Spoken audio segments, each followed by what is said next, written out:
नमस्कार दोस्तों, स्वागत है आपका मेरे चैनल गृहलक्ष्मी में। आज हम जानेंगे शीतला सप्तमी अष्टमी 2023 कब है।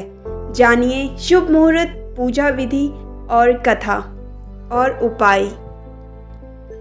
इस वर्ष जहां 12 मार्च को रंग पंचमी है, वहीं उसके बाद आने वाली चैत्र मास की कृष्ण पक्ष की सप्तमी अष्टमी तिथि पर शीतला माता का खास पर्व शीतला सप्तमी अष्टमी मनाया जाएगा।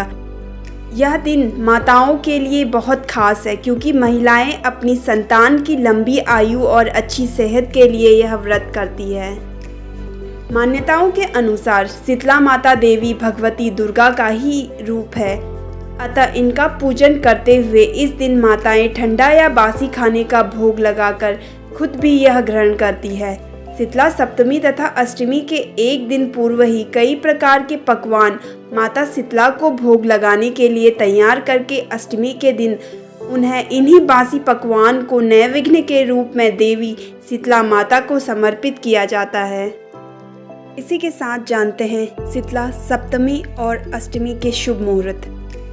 शीतला सप्तमी पूजा का समय एवं शुभ मुहूर्त। शीतला सप्तमी 14 मार्च 2023 मंगलवार को मनाई जाएगी।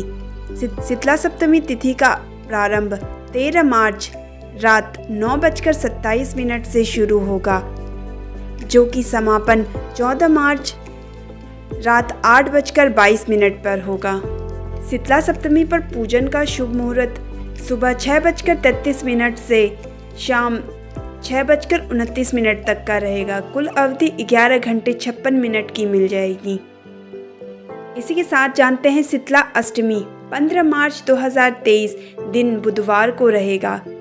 शीतला अष्टमी पूजा का शुभ समय सुबह 6:31 से शाम 6:29 तक का रहेगा। पूजन की कुल अवधि 11 घंटे 58 मिनट तक की रहेगी।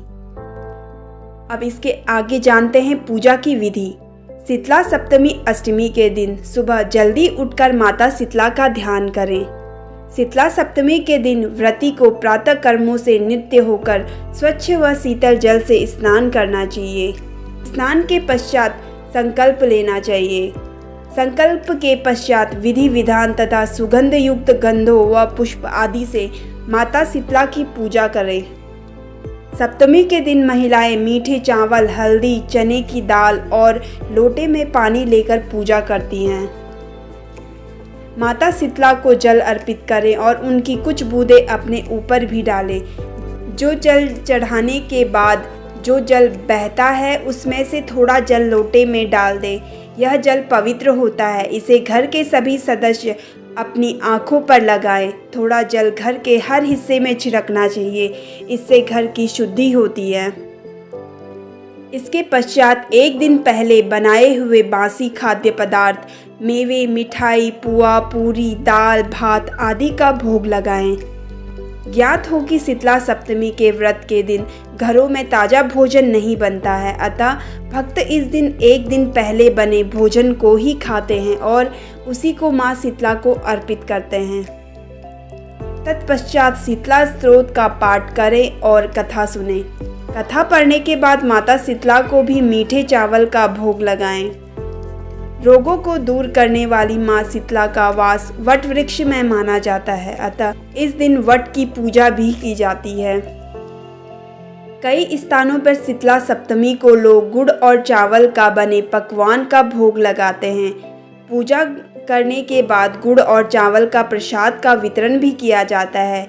जिस घर में सप्तमी अष्टमी तिथि को शीतला सप्तमी अष्टमी व्रत का पालन किया जाता है, वहाँ घर में सुख शांति बनी रहती है तथा रोगों से मुक्ति निजात भी मिलती है।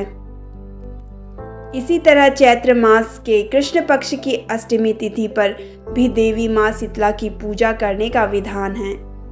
अब इसी के आगे मैं आपको बताऊंगी शीतला माता की कथा। शीतला माता के पूजन संबंधी पौराणिक कथाओं के अनुसार एक बार एक राजा के इकलौते पुत्र को शीतला यानी चेचक निकली। उसी के राज्य में एक कांची पुत्र को भी शीतला निकली हुई थी। कांची परिवार बहुत गरीब था पर भगवती का उपासक था। वह धार्मिक दृष्टि से ज़रूरी समझे जाने वाले सभी नियमों को बीमारी के दौरान भी भली भांति निभाता रहा। घर में साफ सफाई का विशेष ख्याल रखा जाता था। नियम से भगवती की पूजा होती थी। नमक खाने पर पाबंदी थी। सब्जी में ना तो छौंक लगता था और ना कोई वस्तु भुनी तली जाती थी।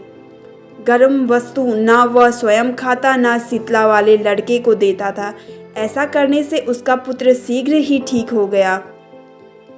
उधर जब से राजा के लड़के को शीतला का प्रकोप हुआ था, तब से उसने भगवती के मंडप में सतचंडी का पाठ शुरू करवा रखा था। रोज हवन व बलिदान होते थे। राजपुरोहित भी सदा भगवती के पूजन में निमग्न रहते। राजमहल में रोज कढ़ाई चढ़ती, विविध प्रकार के गर्म स्वादिष्ट भोजन बनते। सब्जी के साथ कई प्रकार के मांस भी पकते थे। इसका परिणाम यह होता कि उन लजीज भोजनों की गंध से राजकुमार का मन मचल उठता। वह भोजन के लिए जिद करता। एक तो राजपुत्र और दूसरा इकलौता। इस कारण उसकी अनुचित जिद भी पूरी कर दी जाती थी। इस पर शीतला का कोप घटने के बजाय बढ़ने लगा। शीतला के साथ साथ उसे बड़े बड़े फोड़े भी निकलने लगे, जिसमें खुजली व जलन अधिक होती थी। शीतला की शांति के लिए राजा जितने भी उपाय करता, शीतला का प्रकोप उतना ही बढ़ता जाता। अज्ञानतावश राजा के यहाँ सभी कार्य उल्टे हो रहे थे। इससे राजा और अधिक परेशान हो उठा। उसकी समझ में नहीं आ रहा था कि इतना सब होने के बाद भी शीतला का प्रकोप शांत क्यों नहीं हो रहा है। एक दिन राजा के गुप्तचरों ने उन्हें बताया कि कांची पुत्र को भी शीतला निकली थी, पर वह बिल्कुल ठीक हो गया है। यह जानकर राजा सोच में पड़ गया कि मैं शीतला की इतनी सेवा कर रहा हूँ, पूजा व अनुष्ठान में कोई कमी नहीं, पर मेरा पुत्र अधिक रोगी होता जा रहा है, जबकि कांची पुत्र बिना सेवा पूजा के ही ठीक हो गया। इसी सोच में उसे नींद आ गई। श्वेत वस्त्र धारणीय भगवती ने उसे स्वप्न में दर्शन देकर कहा, हे राजन, मैं तुम्हारी सेवा अर्चना से प्रसन्न हूँ, इसीलिए आज भी तुम्हारा पुत्र जीवित है। इसके ठीक न होने के कारण यह है कि तुमने शीतला के समय पालन करने योग्य नियमों का उल्लंघन किया है। तुम्हें ऐसी हालत में नमक का प्रयोग बंद करना चाहिए। नमक से रोगी के फोड़े में खुजली होती है। घर की सब्जियों में छौंक नहीं लगाना चाहिए, क्योंकि इसकी गंध से रोगी का मन उन वस्तुओं को खाने के लिए ललचाता है। रोगी का किसी के पास आना जाना मना है, क्योंकि यह रोग औरों को भी होने का भय रहता है। अतः इन नियमों का पालन कर तेरा पुत्र अवश्य ही ठीक हो जाएगा। विधि समझाकर देवी अंतर्ध्यान हो गई। प्रातः से ही राजा ने देवी की आज्ञा अनुसार सभी कार्यों की व्यवस्था कर दी। इससे राजकुमार की सेहत पर अनुकूल प्रभाव पड़ा और वह शीघ्र ही ठीक हो गया। इस तरह पूजन एवं कथा वचन से पुण्य की प्राप्ति तथा कष्टों का निवारण होता है। तो दोस्तों, यहीं पे ख़त्म होती है कथा। अब हम आगे जानेंगे इसके उपाय। शीतला सप्तमी का व्रत और पूजन अच्छी सेहत खुशियाँ देने वाला माना जाता है। माँ शीतला का पूजन जीवन में सभी तरह के ताप से बचने के लिए सर्वोत्तम उपाय माना जाता है। शीतला सप्तमी तथा अष्टमी व्रत दुर्गंध युक्त फोड़े, नेत्र रोग तथा शीतला जनित रोगों से मुक्ति के लिए बहुत फलदायी होता है। अतः इस दिन माता को शीतल जल से अभिषेक पूजन करने से देवी शीतला प्रसन्न होकर स्वस्थ रहने का वरदान देती है। शीतला सप्तमी अष्टमी के दिन माता शीतला को जल अर्पित करके उसकी कुछ बूंदें अपने ऊपर डालना चाहिए। इस उपाय से शरीर की गर्मी दूर होकर माता का आशीष मिलता है। माता शीतला को ठंडी चीज़ों का भोग लगाकर प्रसाद ग्रहण करने से जीवन खुशहाल बनता है।